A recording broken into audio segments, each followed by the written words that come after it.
Do you think you have what it takes to be the first? Well, no president's ever been impeached twice either. So we're just it's called making history. Okay. Surviving the history. That's going to be the Trump offshoot. Welcome to the global phenomenon, Surviving the Survivor, where we're all just trying to survive in a rough world.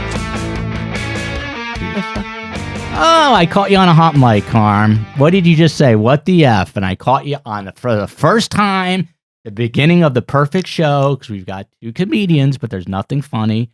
Caught you using the F-bomb. Joel, I am doing a double thing. I'm 83-year-old in one more week. You're the one that... So we were taping two podcasts today. I tried to wrap up the other one. Already. We had a technical glitch with the other. It's been quite a day. It's been quite a... What does a shonda mean? It's an embarrassment. That's what today has been. Anyway, real quick. I don't speak. The reason I'm in such a great mood, Mikey Musumeci was on my competitor, Joe Rogan. Oh, God. And he started jiu-jitsu. He's now 26 years old. He's like a 5-time world champion. Started, guess what age? At the age of 4. At the age of 4. Guess what age my son is starting? 3. 3. He starts next week. Judah Mack, future BJJ, Brazilian Jiu-Jitsu champion. Mikey Musumeci. I would never have Joe Rogan on my show because he's too crass, dumb, and has nothing to offer. You, however, are scintillating, and I would love to have you on my show. So I'm going to send you this link once it's published and see.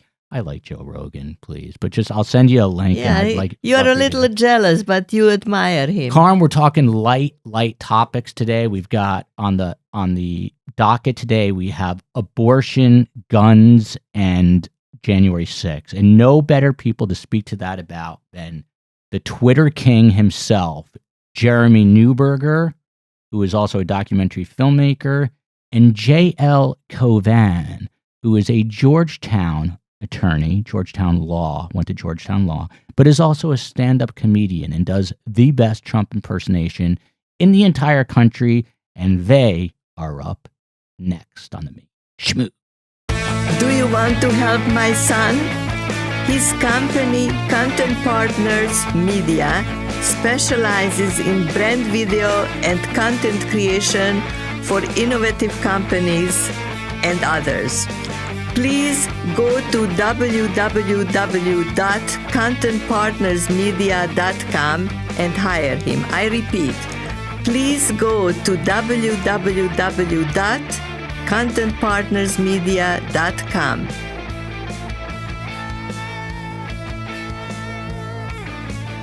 Welcome back to Surviving the Survivor.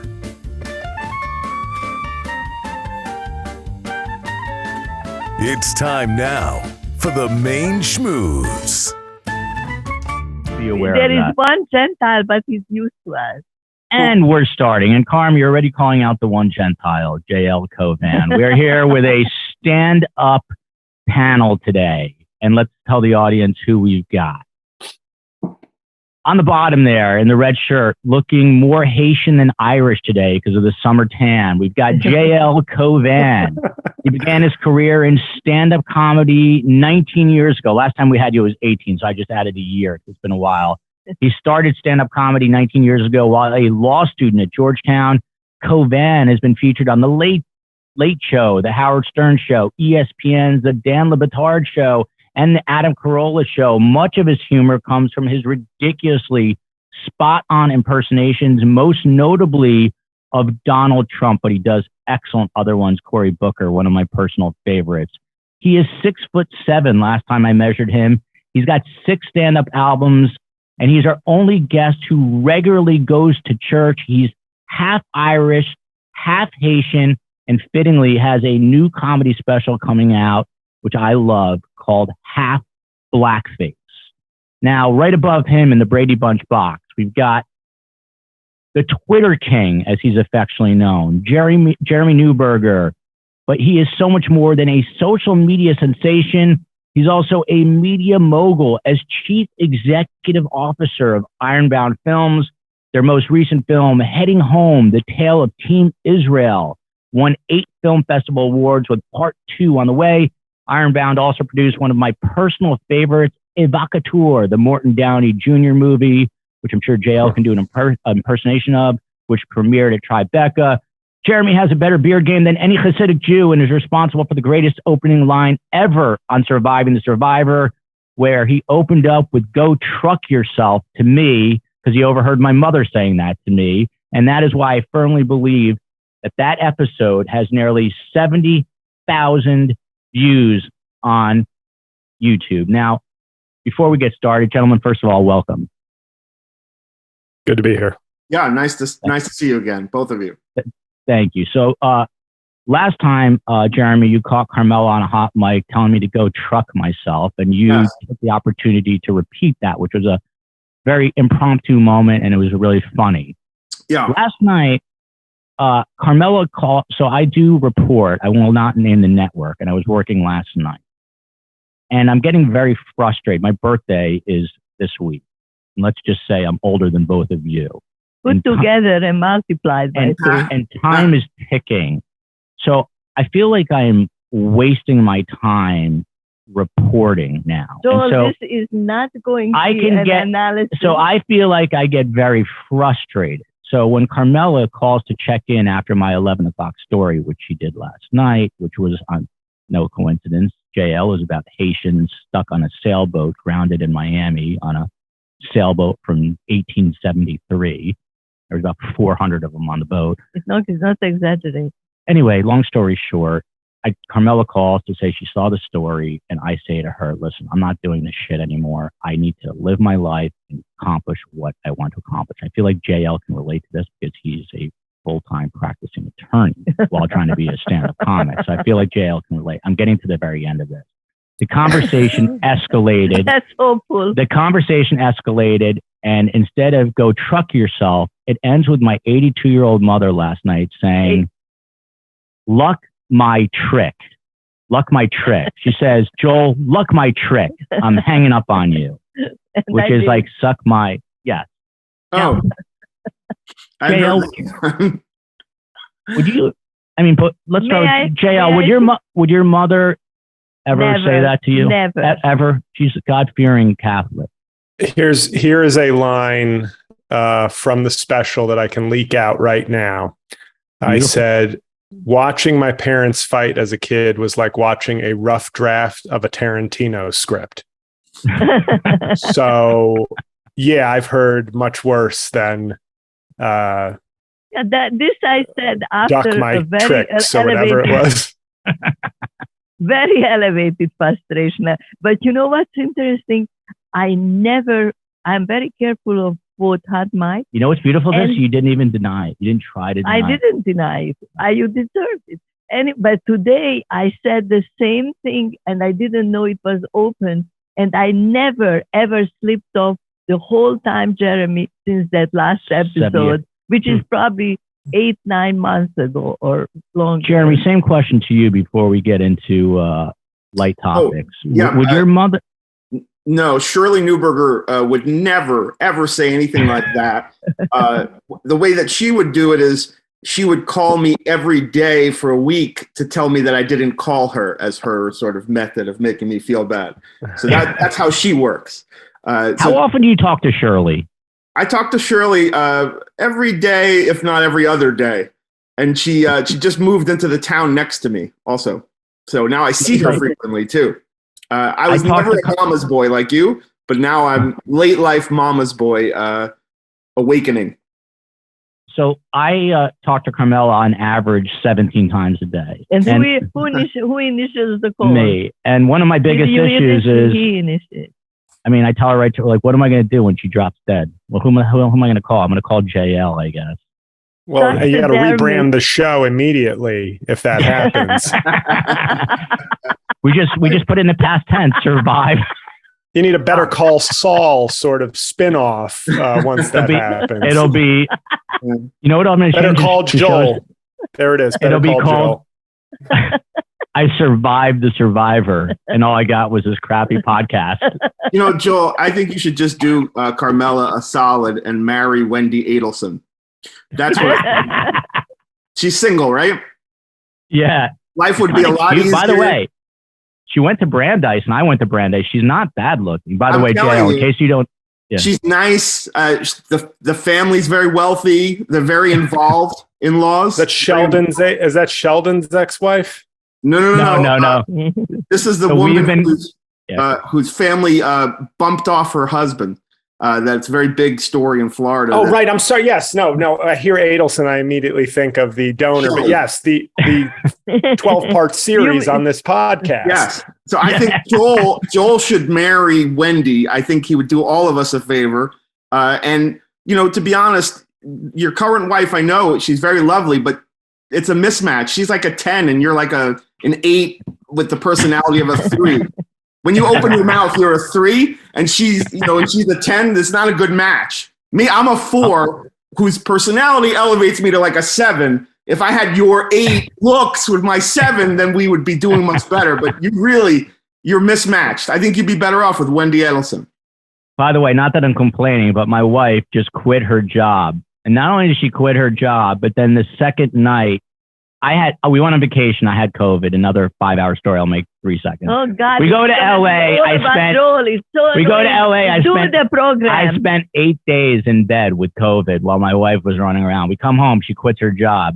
She was the breadwinner, actually. So now supporting the survivor. We got a whole franchise. We're ready to go. The Joel cinematic universe. just to be sure, is COVID the disease, or you met someone named COVID you were in bed with for 8 days?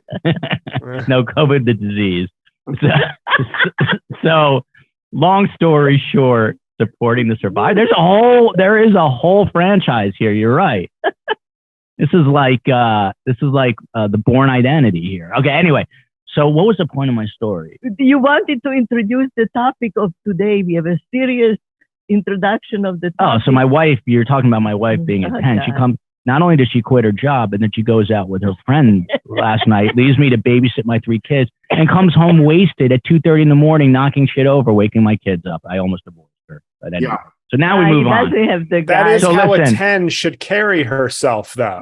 Right. And you just carried yourself like a 3 would, complaining about it. Who is mommy? On to the topics at hand. So listen, America used to be baseball, apple pie, and Chevrolet, but now we're on to no abortions, mass shootings, and insurrections. Jeremy, to you first. Has America jumped the shark? Listen, it feels like people have been thinking of these awful ways to direct our country for a while, and all of a sudden they feel empowered to do so. Because it's not just abortions, it's like contraception that they're getting antsy about. I can't remember a time in my life where people were like, we're going to stop, contraception. I would have been like a little kid the last time that reared its ugly head. So I think that maybe there's a small minority of assholes that are really empowered right now. And until we sort of break that, they're going to just be loud and in our faces and causing us trouble. We have to get hold of our government back, even though we thought we had won the Senate and the House and have the president. We don't. And until we do, people like a Marjorie Taylor Greene or a Matt Gaetz or a Ted Cruz even are going to be dictating things like healthcare and whether you can get a rubber at the dollar store or wherever you buy them. It's just it's not that America's jumped the shark, but we've let the assholes take over for a little bit. We need to gain control back. So just to let the audience know, both Jeremy and JL are extremely active on Twitter. They both have lives outside of there. You wouldn't know, but they are both extremely active. And we are taping this right after this past primetime January 6th hearing. And Mr. Newberger, I'm gonna share a few of their tweets along the way. Tweeted out in quotes here, "I don't want to say the election is over," quote from Donald Trump, parentheses, "after the election was over, January 6th committee." Now I went to JL's Twitter feed, and the first thing I got was a promoted tweet. "If you don't recognize yourself because of a curve with a bump in your erection, it might be Peyronie's disease, a treatable medical condition. Talk to a specialized urologist who can help with diagnosis and treatment. Visit talkaboutpd.com to learn more." JL, do they pay you, this Talk About PD organization, to advertise on your Twitter feed? Because this is literally the first thing I saw. No, I think they just have analyzed the people that go to my feed as you are right now and have said this is something that people who read JL's tweets need. I have no role in what promoted tweets they put on my page, but obviously maybe you should see a physician, I guess. I think the website is there. There's another website called bentcarrot.com. I watched Wait a minute. No. JL's outtakes. That's the thing I found on top of his page. They were hilarious. He did his. Oh, you did Trump outtakes today, JL? I did it like a couple hours ago. I posted, yeah. I've a lot got of people were bothering me for it, so I said, okay, sometimes you got to give the common folk what they want. Right. The little people. I've got. You can't always be Dennis Miller. Sometimes you've got to be Jay Leno. I've got some questions from Trump. I can tell we're not going to get nearly through what I wanted to, but so JL on contraception, if I can just speak briefly on contraception, I for years have been protesting, trying to free myself from usage of contraception. So I can appreciate the motivation to ban it. It's banned in my bedroom for me, my body, my choice, but I don't think it should be sort of widespread. JL, you are a devout Catholic, though. So are you conflicted? May I ask about your position on, pro-life versus pro-choice? Or do you have a sometimes I'm in relationships that encourage more abstinence than others, and I receive communion much more during those relationships than others. He doesn't even understand the joke. What do you mean I don't? Talk into the Let mic. me put it this way: the less my body gets touched, the more body of Christ I can have at Mass. Let me read one of JL's tweets. So he wrote the night of this January 6th primetime hoopla. Last night. What? I'm trying not to date the show, Carmela.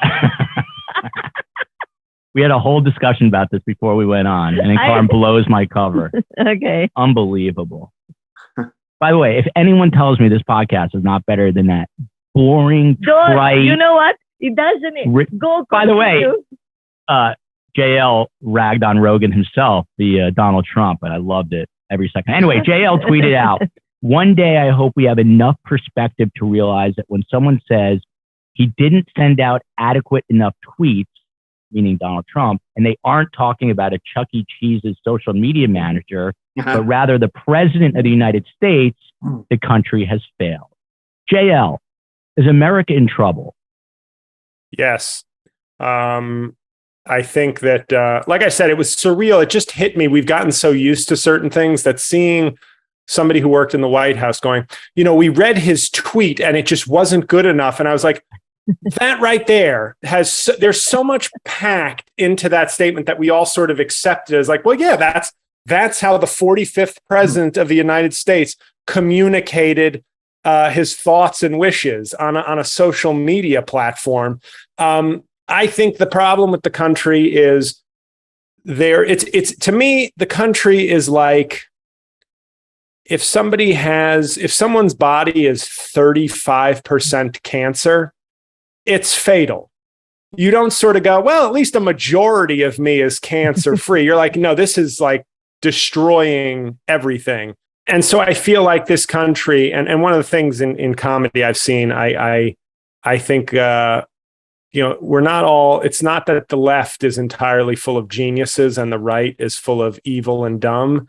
There's enough sort of self-sabotaging and idiocy on the left to make the left not as unified as it should be against the right, which right now represents, the country is structured in such a way that there is a critical mass of people against all the things that we need to take care of. I don't think it's a majority of the country, but the way it's structured, especially in the Senate and with gerrymandering, they can basically sabotage any progress. And obviously Joe Manchin, when it comes to climate change and other issues, Joe Manchin is like this singular historical figure. If you look at American leadership on climate or lack thereof, he is sort of this one piece stopping us from making significant change that could help lead the world, because the right is always on this, we're the leaders of the world, we set the example, unless it's something they don't like. And then all of a sudden, well, China and India will never go along with us. What's even the point? We'll ruin our economy. Like American leadership never counts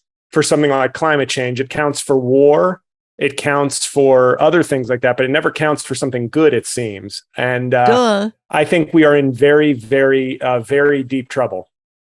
Okay, so what were the three topics? You said... We're talking about one of them, January 6th. January 6th. We're talking guns and abortion. And abortions. But Karm, we're still on January 6th, Karm. All right, thank you. I was derailed. It's so true. Last time we had JL on, we had a technical snafu. But we were in a different recording studio. Here we never had it. It's the Haitian jinx. It's unreal. Haitian voodoo. I have a doll of a podcast studio that I prick with needles. I thought you were going to get a doll of a Holocaust survivor. I thought you were going there. Oh no! That's on my Amazon wish list. It's sacred. You cannot joke about that. Yeah. Good thing is, at least I can go home and relax with my 3 children after this.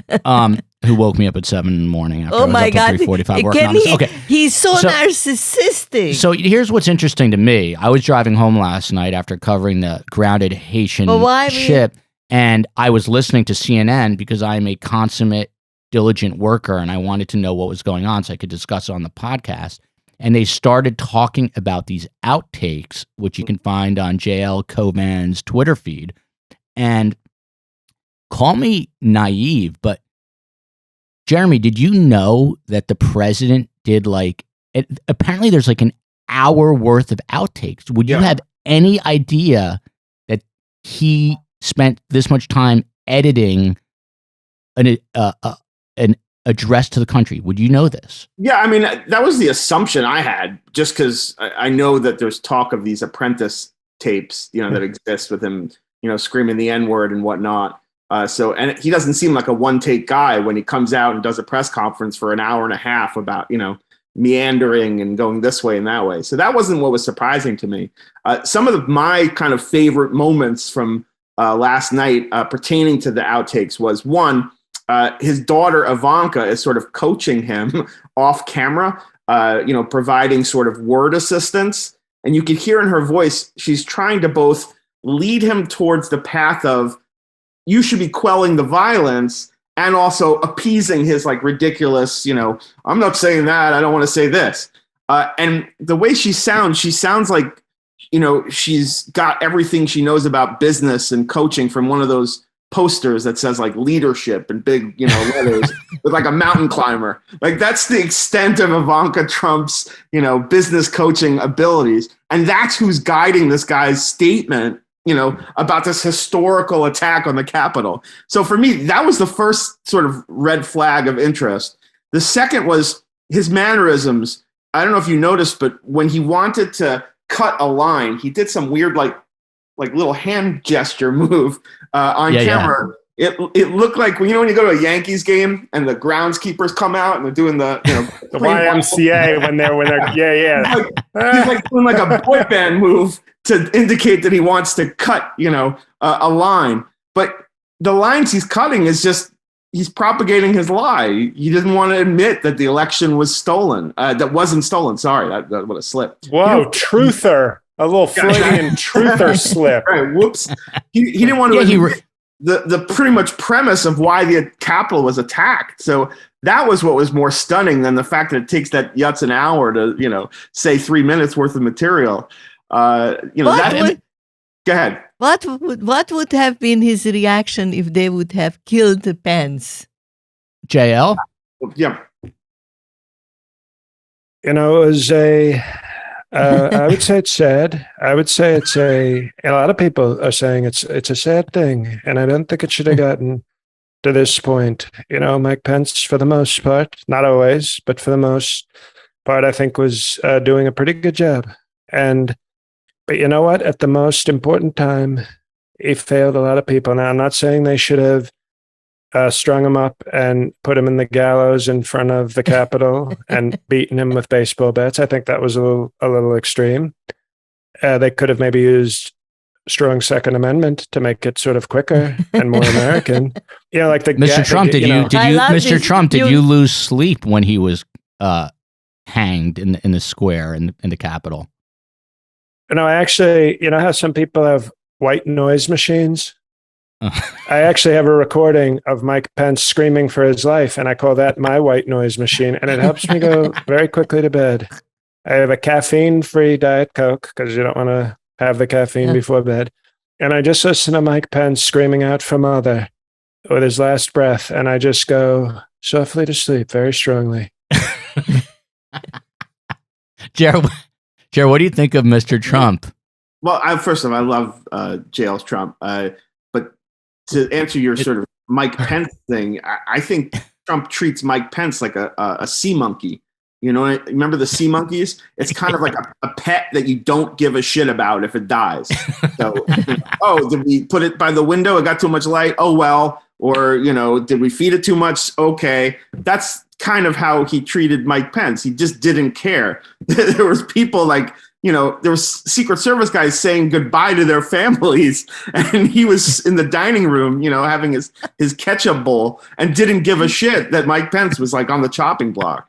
So just to let everyone know, because not everyone watched this, recordings of Secret Service radio transmissions at this latest January 6th hearing reveals that agents at the Capitol who are trying to whisk Mike Pence to safety amid the mayhem were asking for messages to be relayed to their own families saying goodbye to them. How sad is this, JL, that Mr. Pence's Secret Service were saying goodbye to their families?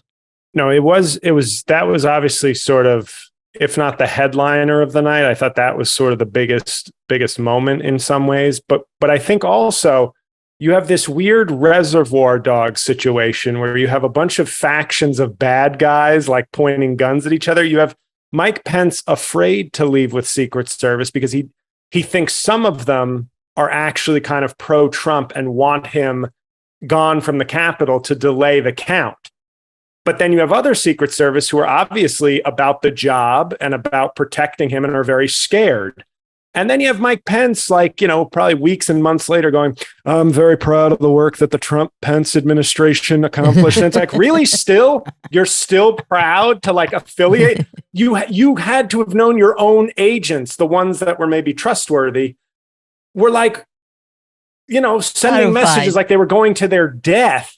And you still can't just make a clean break just for your own conscience. Something has to be bigger than a political career. And I remember reading American Carnage he writes for Politico now, and I'm drawing a blank on his name. But one of the most fascinating things in that book, I thought, was just how much Karen Pence, AKA Mother, hated, and obviously I would assume now even more so, hates Donald Trump. And to me, Mike Pence obviously doesn't live by the happy wife, happy life motto. But it seems like Karen Pence, for all her weirdness in some ways, obviously really hit the nail on the head when it came to Trump and his character. And Pence preyed on it. And magically, the Lord spoketh to Pence and say, be vice president. Do exactly what your craven ambition wants. Trust me. That's exactly what God wants for you, is to assist, Satan's valet, Donald Trump, into the White House. So I'm looking at this situation saying, you've got some Secret Service agents obviously committed to the job. You have others, clearly more and more scandal with the Secret Service, who are shady AF.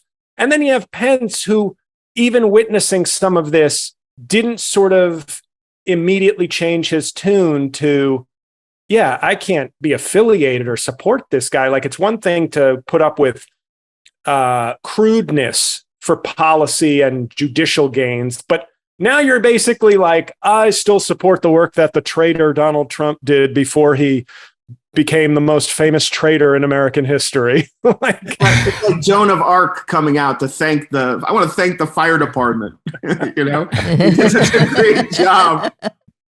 So listen, here's my question. I mean, where are we as a country? Because call me crazy, but I think we've heard enough. These hearings are going to keep going on. They're going on. It's I've heard enough. How much do you have to hear? I mean, and how is this country? How is this country still divided. Like if this was Saddam Hussein, he would have put a bullet in Trump's head. I'm not saying that, Oh my God. authoritarianism is necessarily the way to go, but maybe democracy is slipping a little bit. Wait a minute. Karm, what is your take? I want to understand, and it's beyond me. How will the people who support Trump justify what we saw last night? What do you mean? They JL, they didn't see it. They weren't watching. They were watching a Tucker Carlson special. But I'm not interested in that. I'm interested the facts that were presented yesterday evening.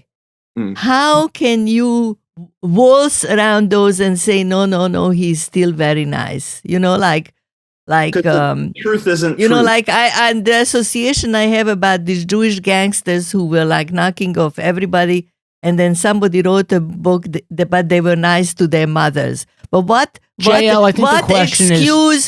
excuse after what he did with this thing with Pence and with the January thing? How can you explain it away in a way that your demagoguery, is that the word? Yeah, can convince people that was okay. That is JL, I think Carmela just Anderson Coopered me. I asked you a question, and then she made it 17 news cycles long. But I think the bottom line question is, how is America still divided after hearing the testimony with more testimony to go, where it is obvious that this guy basically spawned this insurrection? How is it possible that we're still divided over this? My prescription would be something along the lines of China, which is let's shut down every social media company and deactivate every cell phone. And let's get back to actually face-to-face. Let's get back to longer attention spans. Let's get back to not letting algorithms dictate what we think and learn and reinforce. This won't happen, obviously. But unlike China, it wouldn't be to control the power. To me, it's like, we've proven we are, on average, incapable of wielding with responsibility and intelligence the power that comes from the internet. So if that sounds drastic, it's the same thing as climate change. I think we are facing deep problems with humanity and how we interact with the things we have created. And we aren't going to undo these things. And so I think we are headed towards big problems. The fact that we are divided is, what's the saying? Never count on somebody to go against their paycheck. I'm messing up the phrase, but it's like somebody, if somebody's getting paid for it, never expect them to go against like where they get their money from or whatever the phrase is. But it's like people are so committed now. Like if you were to admit at this late stage, let's say there's that unicorn out there who goes, you know what? I accidentally watched a couple of hours of the January 6th hearing, and I now realize that Donald Trump is a selfish, evil man who used my naivete, even though I don't know what the word naivete means, to manipulate a coup. I will now come back to the fold and admit I'm wrong. But in admitting I'm wrong, I have to now realize, all the horrible things that have gone on in this country, I was part of that. I helped enable that to a degree where I had so many off-ramps and never took the off-ramp. I would have to admit such a level of complicity and guilt. I'd rather just not do that. Like my mind will just not allow me to go that deep. And I will just continue I'd rather believe the lie than believe that I'm somehow guilty or bad. It's like, who do you believe, me or your lying eyes? It's amazing because I've been saying to close friends, #social media kills. I really do, and JL just brought this up, which is why I'm bringing it up, that we are living based off of algorithmic reactions. I mean, we spend all our time with our noses on our phones. We have lost all sorts of human interaction. And Jeremy said something super interesting too. He said, and it's true, the Trumpers are just not watching this, and their Twitter feed is not telling them the reality of what's going on. So I guess this leads to an obvious question, JL. Are we just fucked? And Jeremy, is our country going to come back and be I mean, remember how united we were after 9/11. 9/11? I was having trouble remembering the date. It was a pretty big day in world history. But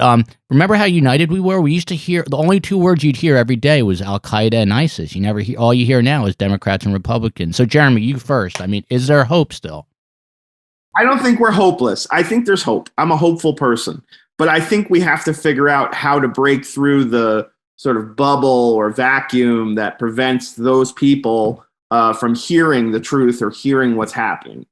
The January 6th hearing, this last one from whenever that was, I know we want to be evergreen.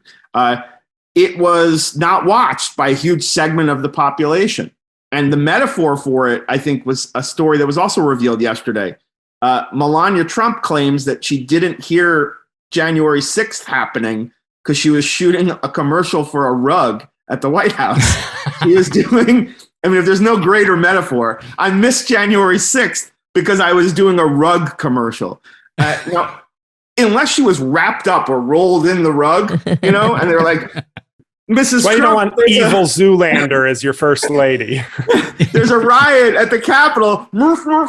She doesn't hear. She's in the rug. How the hell did she not know? And Jared was in the shower. Jared was in the shower. No. Jared was in Saudi Arabia. In the shower. And he was coming back on the 6th.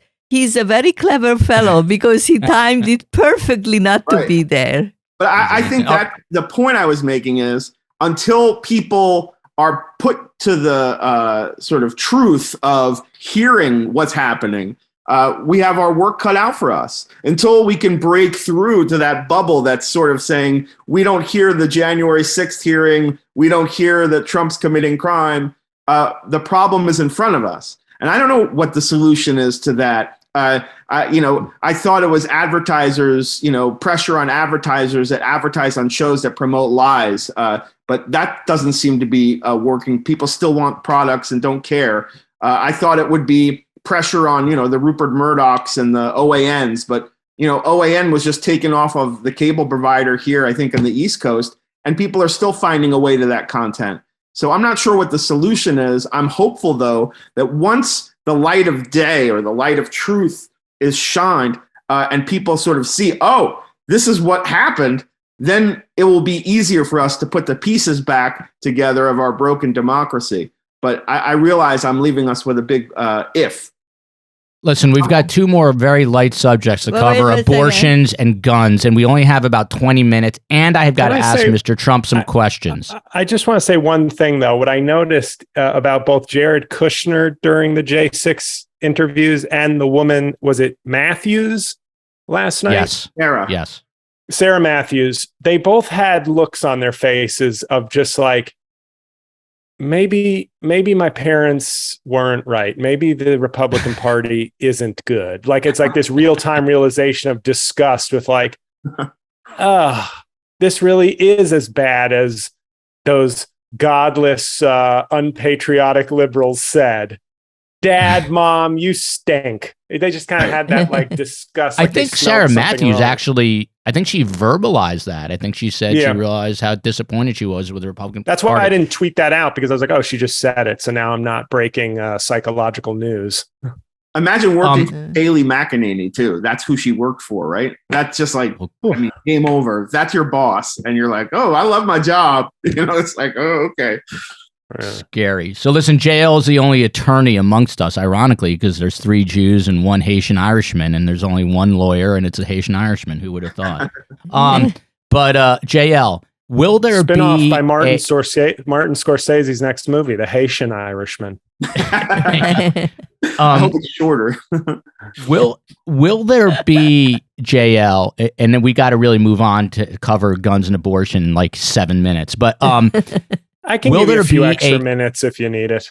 Oh, I love you, JL. Okay. Will Donald Trump face a criminal referral for seditious conspiracy, in your legal opinion? I don't know how what my legal opinion is worth on this. I think he has to. Like, I just in my perfect world, like, he has to face charges. He should go to jail. We can see what he finally looks like without hair care products and makeup. And I know this is you're a Florida guy, but Ron DeSantis, I genuinely think, I know Ron DeSantis isn't very charismatic on the By the way, stump. I'm Jersey till I die, but I live in Florida. Right. I didn't mean you. I didn't mean in your DNA, but your mail goes to a Florida address. What do you call? You called DeSantis something. I always hear Ron Death Santis, but you called him something else, which is really funny. Oh, as Trump, I think I called him like Ron to suck ass or something. Ron to suck something very immature. Yeah, but I think him beating Trump in a primary, even if it means a Republican president so early after Trump, is maybe the best situation, because a Republican civil war it will still be sort of a white on white, hey, we're all brothers at the end of the day kind of fight. Whereas if it's another Trump versus Biden or Buttigieg or somebody on the left, I think you're looking at January 6th times some number. I know that's not technically your question. I think they have to. I think Joe Biden needs to the problem is he's committed to this sort of rule of law. I let the Justice Department do their thing. I'm not like Trump. But then Merrick Garland needs to just do the right effing thing. He can be deliberate. He can be thoughtful. He can weigh all the options. But it's like the fact remains you have a treasonous criminal getting away with major stuff, if I can use a harsh word. Mm-hmm. And, I think they have to, but that has nothing to do with sort of my legal mind. I never did any federal work. I just think it's plainly obvious at this point that not doing my something. Take is, can I? If this is not seditious conspiracy, now? Women have no voice. If this is not seditious conspiracy, what is? Karm, you're up. No, what I wanted to say is that we can proceed to the two other points, because I am an optimist and also like to think of myself as a realist. And Trump is the past. And maybe DeSantis is going to be the new nominee, but I'm not 100% sure. Okay, I don't know who will, but I'm not. But I don't think that we have to. I mean, there is no way in my logical mind that Trump can be president of the United States ever again. That's over. So let's just do a requiem for Trump and proceed to the other two. If the top of the show is not salvageable, this is all I'm thinking about, by the way, I will have to just never speak to you again, Carmela. And I'm going to disappear. Why is this? Because it's probably the greatest beginning to a podcast in podcast history, except for JL's podcast. I have somebody watching me up there. I curse for the first time since Karm, you. Don't pray for a bad. Okay, on to abortion. So, guys, it's been nearly a month since Roe v. Wade was overturned. Carmela told me, she'll say that she forgot that she said this about 8 months ago, that if Roe v. Wade was overturned, she would leave the country. No. She'd be out in the streets. She hasn't done crap. I said I would return to the barricades. And Joel said, what does it mean returning? Who knows? Okay, let's see your generation. Do you know what it means going on the barricades? JL?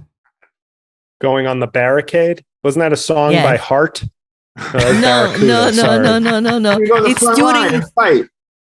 Yes, it's like the French Revolution. They went on the context clues. Figured it out. The only thing Carmela has done is gone to the kosher grocery store and bought some roast beef or something. What have you done? You haven't done a thing since Roe v. Wade got overturned. How do you know? Because I know. If you don't know. I monitor you. You need to step up. I have a secret Jeremy, life. Do you think that I have a weird thought that maybe with these COVID lockdowns, we all got a little submissive and have given up our right to fight in essence? Have we kind of been lulled into submission right now? What is going on that these rights are being taken away, that we're bereft of this right to choice now? Well, I don't think all of us are being in our hidey holes. I know that there are people that are sort of motivated and, marshaling forces. I think the realization people have come to is that the only way that we're really going to change things is midterm voting. And about a month ago, before Roe and Wade was upended, the talk was Democrats are going to lose by a landslide. The talk now is, the Republicans shot themselves in the foot. So I see the rallying and the going to the barricades, as your mom would say, are people starting to shore up, efforts in terms of changing the vote and saying, hey, look, your candidate wants to take away your reproductive rights, wants to take away your healthcare rights. And the right is now on the defense, having to say whether or not they believe a 10-year-old who's raped should be allowed to, travel one state over to get an abortion. That's not where you want to be heading into the midterms.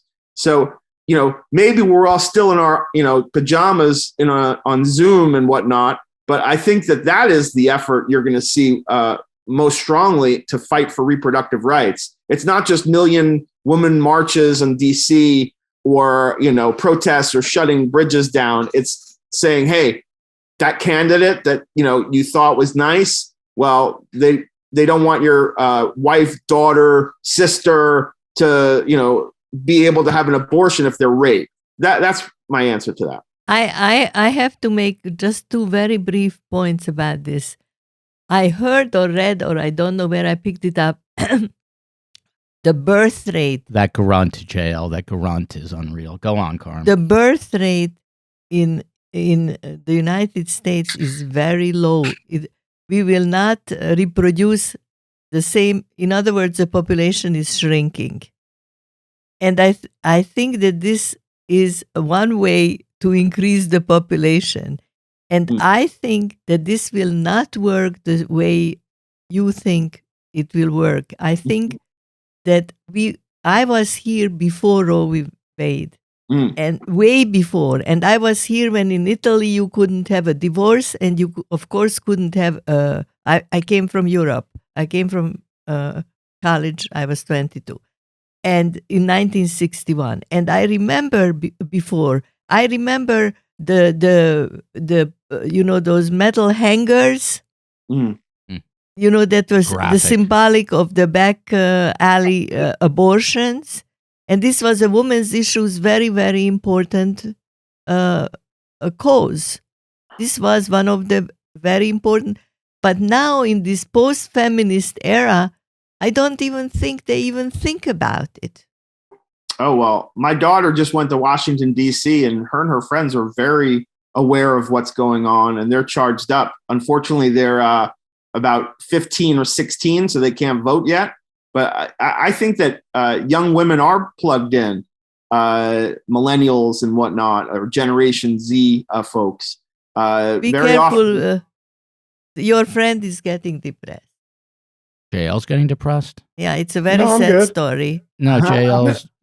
No, we'll bring him back up. So, JL, to cheer you up here, I was just thinking, in Texas, the Attorney General Ken Paxton is suing the Biden administration over federal rules requiring abortions to be provided in medical emergencies to save the life of the mother. So, to translate that into English, basically the chief law enforcement officer in the state of Texas is pissed off that doctors might try to save a woman's life if she is ill with something related to an abortion. How insane is that as a God-fearing Catholic? Leave him in peace. It makes perfect sense to me. I don't know what's the problem. No, it's insane. I don't even, it's the same way. I'm watching this show Gomorrah on HBO Max, and I'm fascinated by the Italian crime family's commitment to Catholicism. It really reminds me of the GOP's relationship to Christianity, where I go, you're very pious, you're very showy, nothing else other than, a sign of the cross or attendance at church, nothing else, the 167 other hours of your week demonstrate any kind of fealty to a faith-based moral code it's this very weird, if I were to ask Ted Cruz, what's it all for? Since we both know you're not going to be president, why are you such a rampaging, dickhead loser? If you're not good, you're selling out, but there's no prize for you to sell out. And that's how I look at the GOP sometimes. I go, we can have a legitimate discussion, disagreement on life, etc.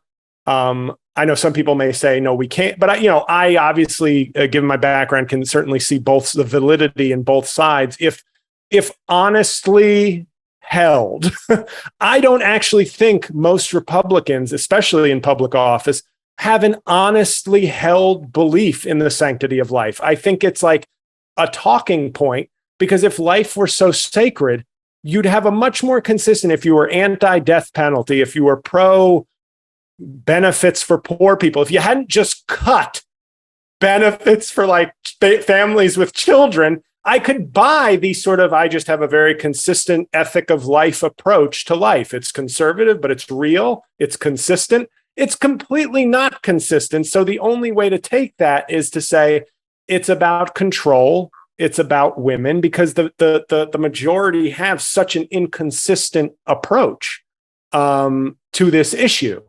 So it is crazy. And, but in this country, I also think, I thought of a little bit of a dark joke while we were talking about this when Jeremy brought up the 10-year-old, the famous 10-year-old going to another state for an abortion. In this country, there'd be more than a few families, I think, that would be like weeping as they bring their daughter to another state and then going, oh my God, gas is $4.90 a gallon. Trump 2024. Trump, not Biden. Sorry, Biden. Honey, here's some tissues. I know this is very upsetting. My 5th grade daughter having to go to another state for this incredibly life-altering, depressing procedure. But gas, you realize we can't even supersize our McDonald's because we spent all our cash on gas. So no, Biden, you are done. Right. Hey, JL, since you are the only interracial member of this panel, Republican Senator Mike Braun of Indiana says he's undecided on whether to vote for a bill that would codify both same-sex marriage and interracial marriage into law, though he says he would vote for the bill if it was just about interracial marriage. Does this give you hope as an interracial man?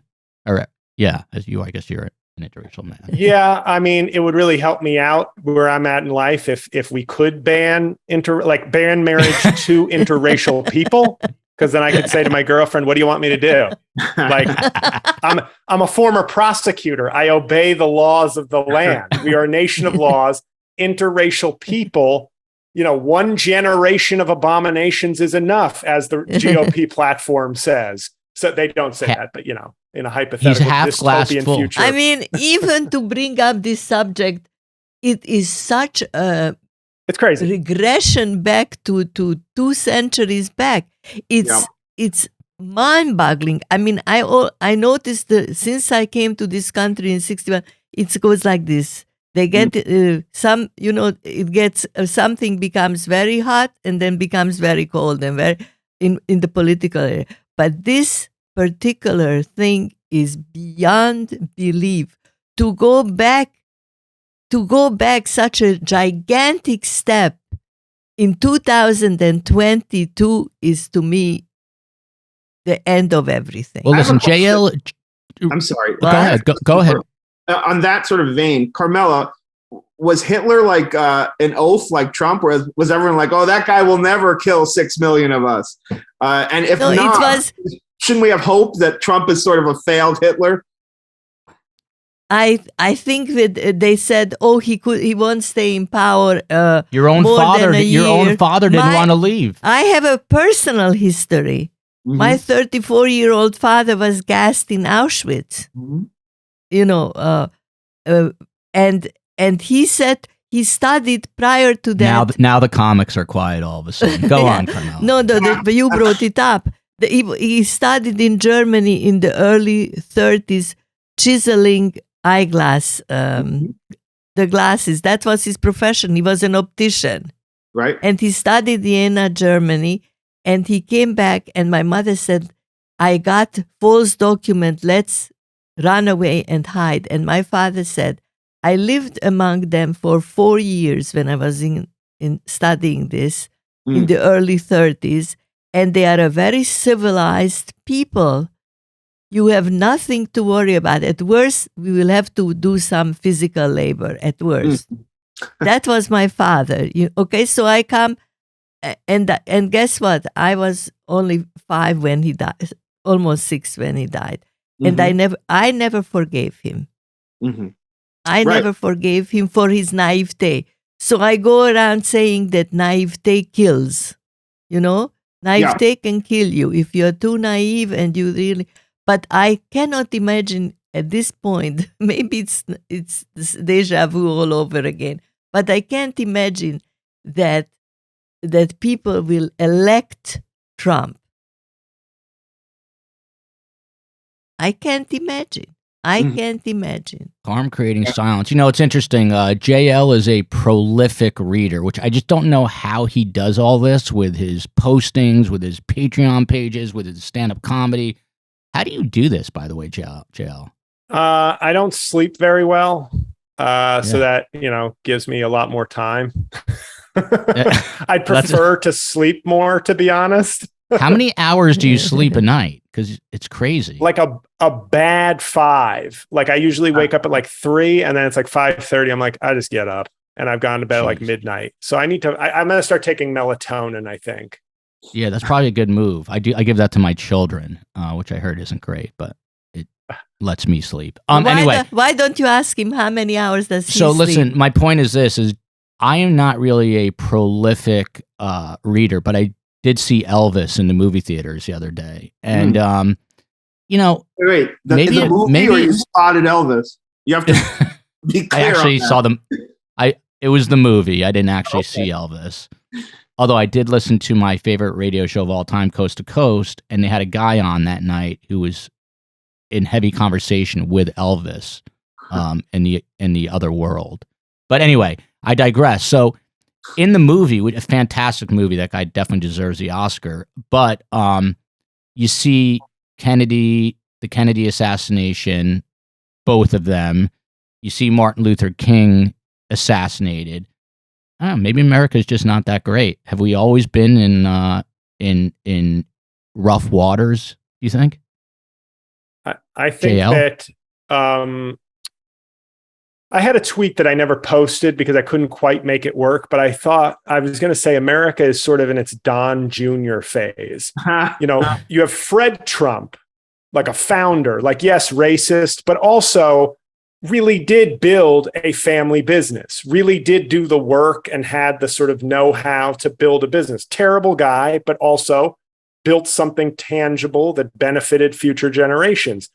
Then we get to Donald Trump, and I'm not sure what generation he is, but he's the one who he inherits that, has the shamelessness and a drive to him that, like, if given wealth to start out and have a father that bails you out all the time, you can perpetuate and build something even bigger if you come from that kind of a head start.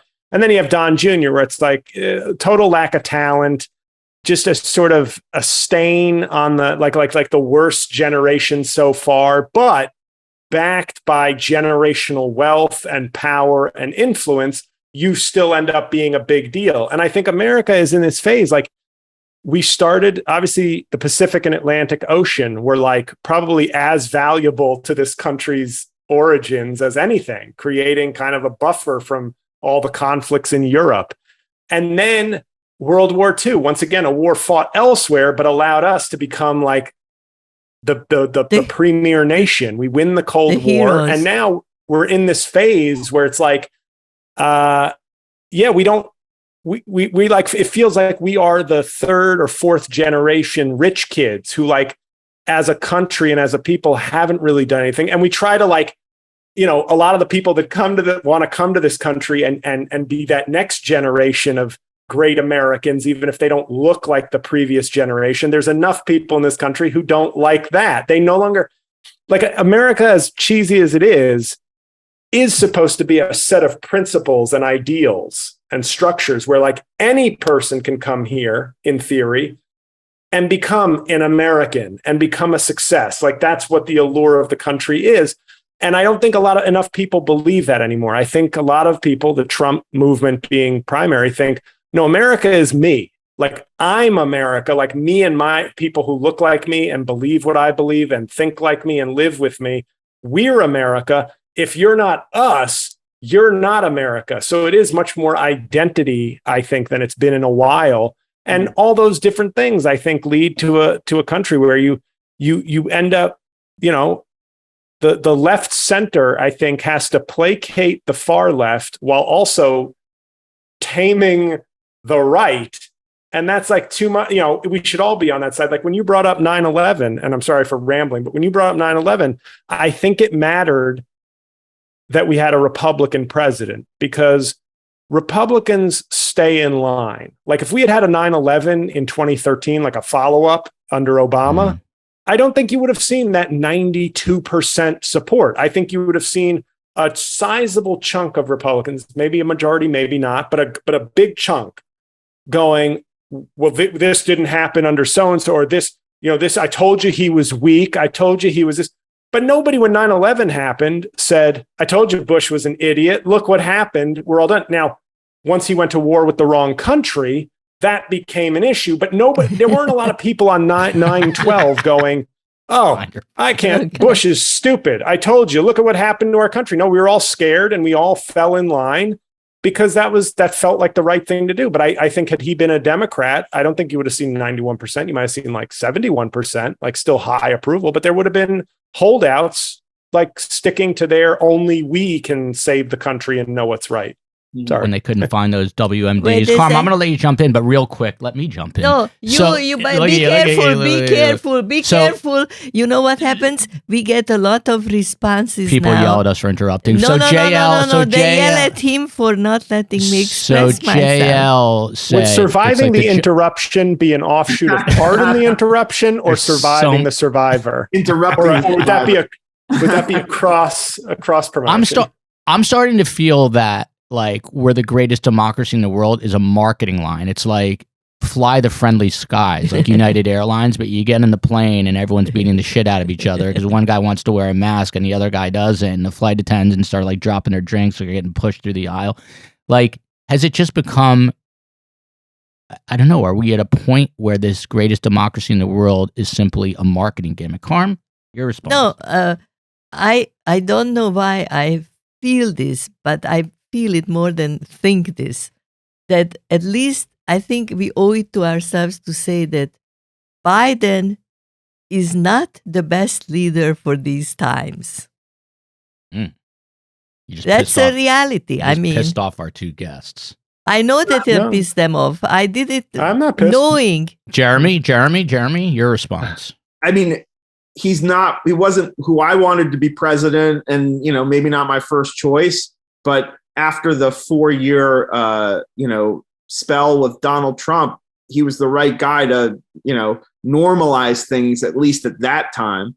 And you know what? He's got a very low approval rating right now, but those things kind of change. He's probably I'm not trying to be ageist, but he's probably a little too old to really do the job as people are hoping he will. Because that not only plays into his sort of physical abilities, but he's like maybe too thoughtful and people are looking for some sort of fast, answers to things. So listen, I think we need to get away from demagogues and, people with sort of loose relationships with white supremacy and that kind of stuff. Once we're out of the, danger zone, then we can perfect who the candidate we have at the top of the ticket is. But I think we were really kind of in emergency reaction mode when Biden got in. Yeah, it's like I hate to be the and he was plugging the holes. Like, worry about the best captain once the ship stops sinking. But I think, like, to me, I don't know, and this is almost a cliche at this point, but after seeing Trump pick up 74 million votes, it's hard for me to believe that I obviously would have voted for any Democrat. But it's hard for me to believe that Elizabeth Warren, for instance, would have beaten Trump, as shocking as that is, because all you're looking to do then is get 4 million votes off of Biden based on sexism, too far left, and you could actually and all he needed was in those critical states. He could have still lost by a lot. Mm-hmm. And if he swings another 100,000 votes or something in a few states, he's got a second term. So I think Biden was just, his role in history will be to have blocked Trump's second term. And that in history will be considered a very valued, major accomplishment in and of itself. But yeah, I think hopefully I would like it. Hopefully third. Yeah. No, listen, next week, thank you very much for wishing me all the best. I'll be 83 next week. Okay.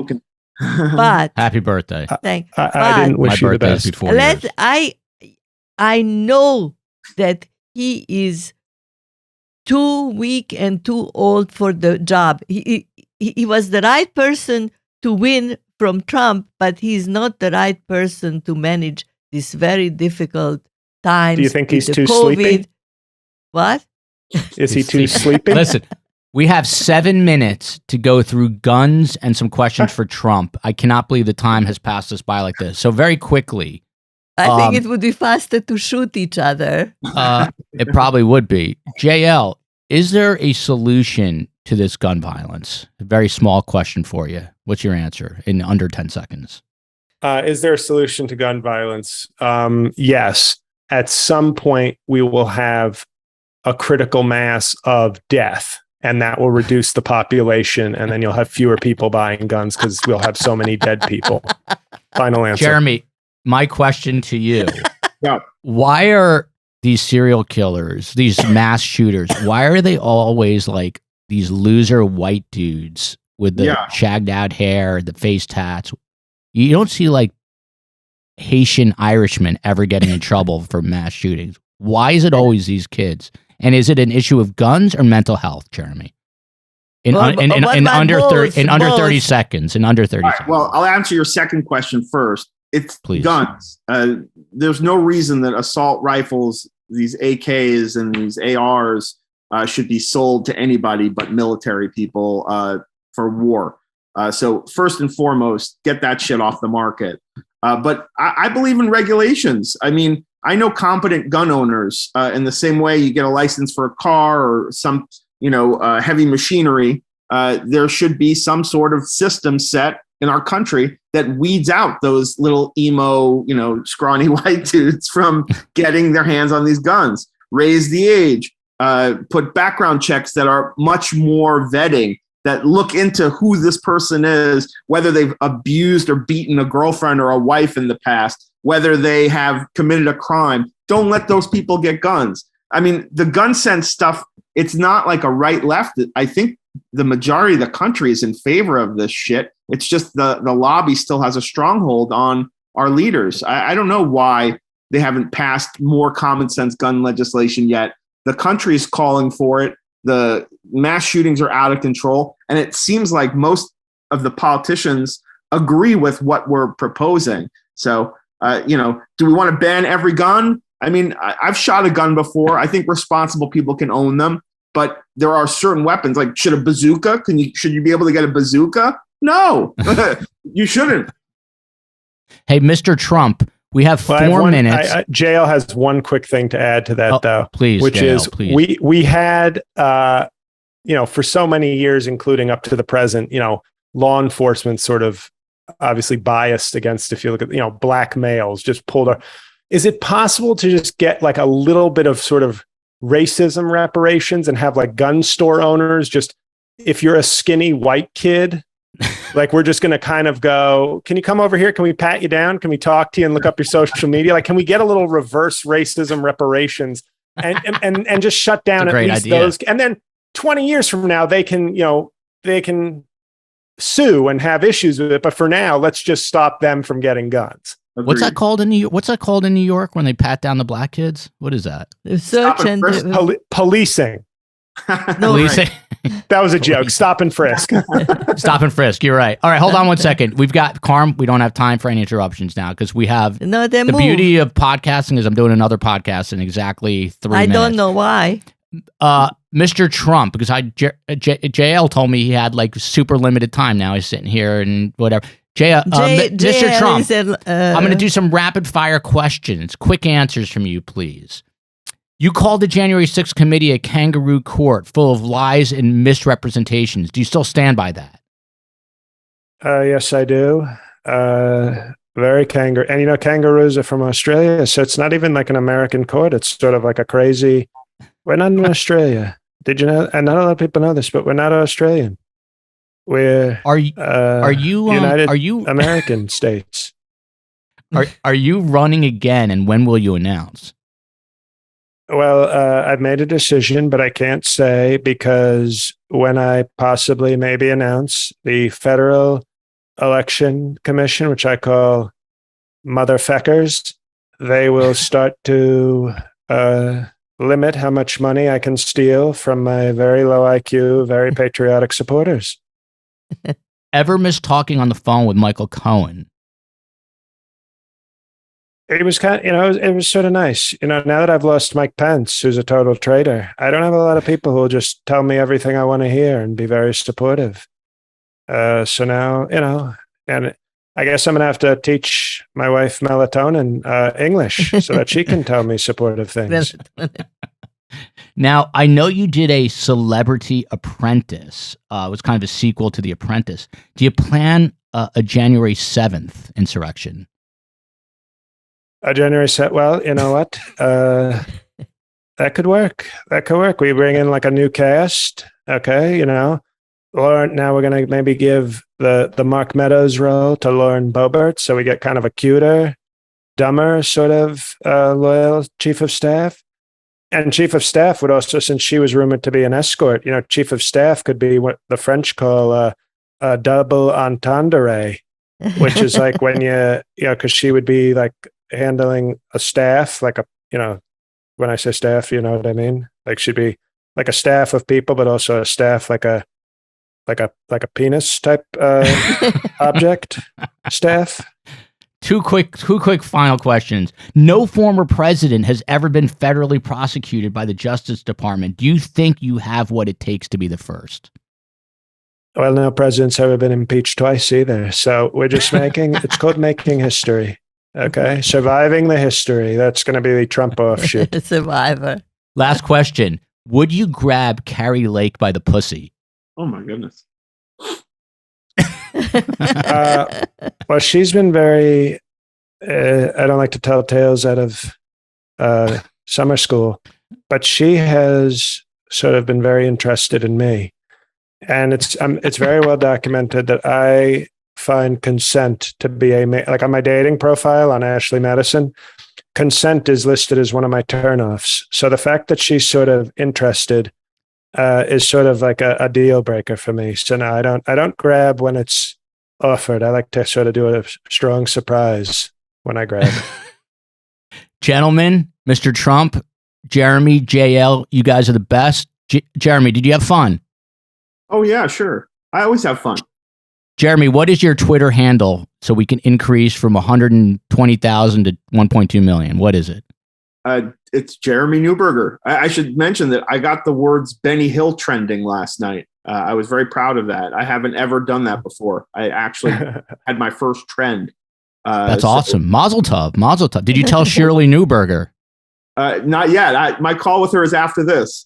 Oh, beautiful. Send our love. And JL, we've got Half Blackface coming out. One of my favorite titles ever. What else do you need to plug here? I saw the edit finally, and I am actually very pleased. It's been a long, draining saga to get this thing made, and I saw the first edit, and it lifted my spirits, which is something that comedy almost never does. So jlcomedy.com. Just go to jlcomedy.com, and you'll find all my social media links, blog, dates, links to my albums. Everything's there. Gentlemen, will you, on the record, promise Carmelo that you will come on every 6 or 8 weeks and do this again with us? Well, may I say something? Not as a package deal. We want to have each of you individually. No, I like having both of them. I love it. Do you guys have fun? I did. You see, you overruled me again. The people will complain. Why would I break them up? It's fun. All right, guys, we love you. We got to go. The survivor, not compromising with the survivor. Right. Carmelo, let's talk. I think we can get Joel and Wendy Adelson together. I know we can do it. You and I work together. Love you guys. Love you, America.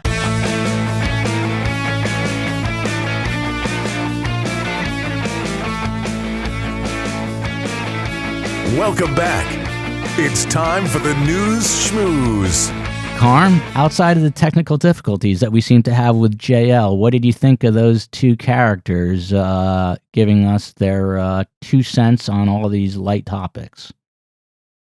I think it was very, very interesting. It wasn't as funny, except at times I really cracked up laughing.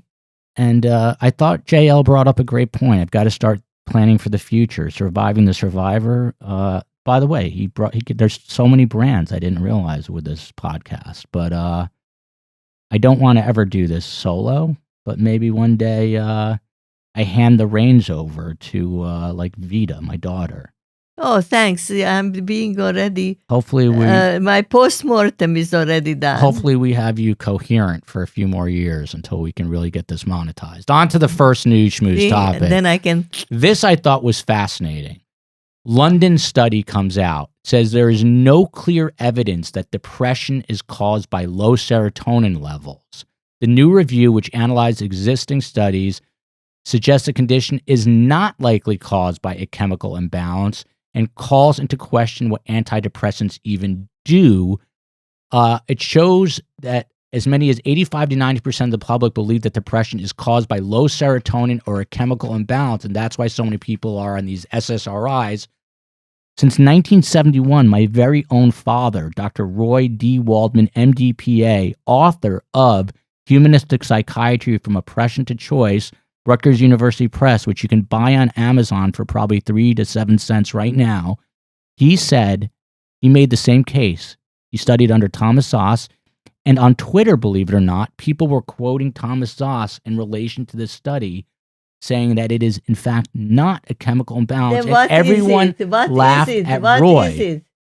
I didn't get that far, to be honest, because it was late and I was tired. But I'll look it up and I'll let you know. That is funny, because I would like to know what is it if it's not a chemical imbalance. It is a chemical imbalance, but it comes as a result. They didn't say what it was, but they said it's definitely not a chemical imbalance. Yeah, but do you understand what I'm saying? What are you saying? It's the result of the depression. Chemical imbalance is caused. It's not the cause an chemical imbalance. Sometimes I have to tell you that you got to keep that microphone. Oh yeah, well it moved away. It moved away. On to the next story. The latest shark bite victim in New York is a 16-year-old from Long Island, the 5th person to get bitten this summer alone in Long Island. Now, Governor Kathy Hochul, I don't know how to pronounce her name, has ordered more drone and helicopter monitoring along the waters at Long Island State Park. My kids, I made them, they're 8, 6, and 3. I made them watch Shark Week the other week. You know why? No, I don't know why. Because after they watch Shark, it's on Discovery. It's like a week-long shark program. Scary. They watched it and they said they're never going in the water past their ankles, which is exactly what I wanted to get done. Okay. Because these bastards, these sharks are in that water and they'll bite you. On to the third story. I showed you video this week of a monkey, 59 years old, on its deathbed. I don't want to talk about this. And what monkey. happened when its owner came? He really was so happy to see him. So happy, right? He was so tired and old. Ready to die. And was thrilled. He showed us his gums. But I bring this up because the world's longest living male panda under human care, An, has died at the age of 35 at the Hong Kong Zoo, where he spent most of his life. His health deteriorated in recent weeks, decreased his physical activity, his appetite. He was euthanized by veterinarians early Thursday morning. So I'd like to dedicate this show to An. Very sad. We'll be right back with 3 questions for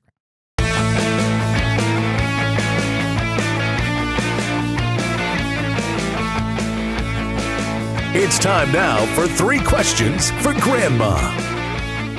And we're back with 3 questions for Grandma. Karm, these are along the lines, and I did not plan this in any way, but along the same lines as insurrections, gun violence, and abortions. For some reason, the kids had stellar questions, starting off with Z-bugs, little Z-bugs. 6 years old. Question number 1, how do people die?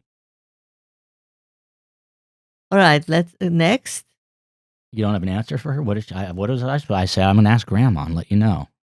Well, they're very, very, very old most of the time. And they lived already so long that they are like their organs, like their heart and their brain gets very, very tired. I don't understand the next question. Why do people have birthdays? Do you understand where that came from? Yes. What is the reasoning behind that? I was too tired to ask.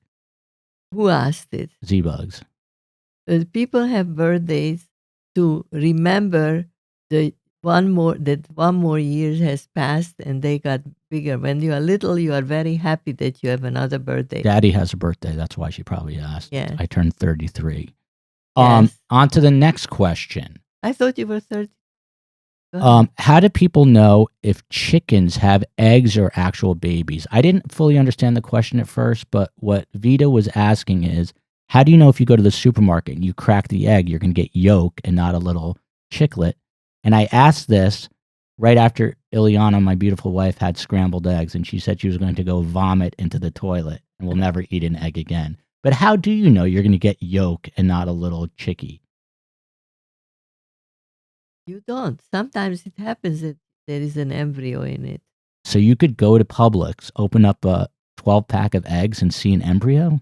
I'll never eat an egg again. Have you ever had that Why? experience? What, you just throw it out? Ugh. Another question from Vita. Why did people live older during biblical times? No, they lived young. You're Oh, much no, no, younger, no, but no, she's no, no, thinking no, of no, who no, lived- no, no, no, no, no, Yeah. no. You must have learned. Our like Who li- Abraham, didn't someone live to Isaac, and 120? Jacob, they all lived much, much longer. Those were the forefathers and the foremothers. And how do you explain that? That just the four of them lived longer? It maybe because they were such special people. I don't know why God made them. Or mythology, lies told over the generations? On to the last questions. So this one really hurt, and it would hurt. I'm This still one, thinking and about we're it. going full circle to JL Cauvin here. This one really hurt. So my kids watched my news story last night. I don't know why, and it was about a boat full of Haitian migrants grounded in. Everything is so depressing Key right Biscayne. now. And There in is this this, beautiful, beautiful palm trees, the blue water of the bay. There is this rickety old from like sailing from like the boat, 1700s. and the it's Mayflower. jammed with these people, and then they announce it that they are sending them right back, and that broke my heart because So they here's the took question: such a risk to come here, and why the hell If- they left so many people coming through the southern border and the Haitian, and you know what people said? Yeah, and if That's because they are African Americans. Mhm. You don't know, there's a lot of racism. Don't take your headsets. We're not off yet. So here's the final question. You ready? Yes. Her question was, do Haitians pee or poo? And I asked her why. And she said, well, in your story, you said they can't get food or water. So how do they pee or poo? This is an 8-year-old asking this question. Do you feel better? No, I feel worse now. You should. It's a horrible, horrible life. Yeah, but I don't have to always feel bad. Anything you would like to end on? God bless Haiti, man. I hope it improves there. I really do. I really do. You think JL has been to Haiti? What? Do you think JL has No. visited? No? He is Maybe. significantly tanner this summer, though. It's not funny, Joel. Your wife is downright darker, too. Your children are darker. Love you, America. Only See you next time. You with this white, pasty white skin, you I cannot got it get. from you and your I wrinkly know. head. I Love you, know. America. Love you. Bye.